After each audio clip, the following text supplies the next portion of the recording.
All Hallows Eve is a very old holiday, tracing back to the earliest farming cultures in Western Europe, in particular the pre-Christian Celtic culture.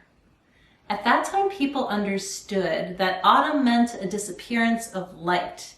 So as the sun started to fade and the air grew a little chilly and the leaves on the trees turned bright orange and red, people understood that the earth was going to sleep and they needed to harvest all the food and have a party.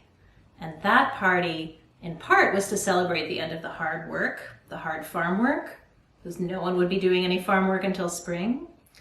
But another way to think about that party was to appease the spirits.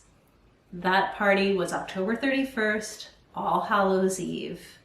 And that was the night people believed that the veil between the two worlds, the living and the dead, was the thinnest.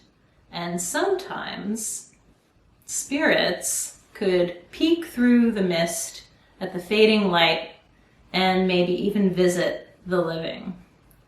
So people were apprehensive a little bit about spirits at that time. They believed that if they appeased the spirits with a celebration, the spirits would leave them alone. But there was always a sneaking suspicion, because the spirit world is unknowable, that maybe the spirits would peek through and say hello anyway. Sometimes there were a lot of testimonies at that time of people who experienced spirit visitations. So sometimes spirits would come into the house and rearrange objects. Or sometimes people reported seeing a spirit like a hologram. Sometimes people would report hearing spirits whispering in their ears. All different ways, flickering lights, coming through radios, making static on television. In the late 1800s, psychologists collected thousands and thousands of testimonies and put the best ones in an enormous book called Phantasms of the Living. Phantasms is another word for spirits. This was in England. And if you leaf through the pages of Phantasms of the Living, it's like one ghost story after another. Today, we celebrate Halloween, All Hallows Eve, in a more playful way. So we decorate our homes, maybe putting gravestones in the front yard, or skeletons, or other spooky things, spiders, or black cats, or zombies.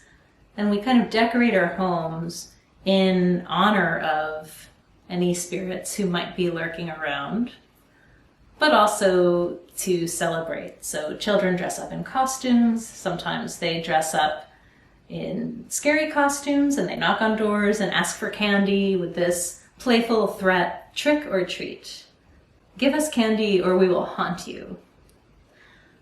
At the same time, I think that there's a healthy honoring among most adults who have lost someone, especially at this time. A healthy honoring of those who have passed. And All Hallows Eve sometimes is a night where people really do feel like the veil between the two worlds is thin.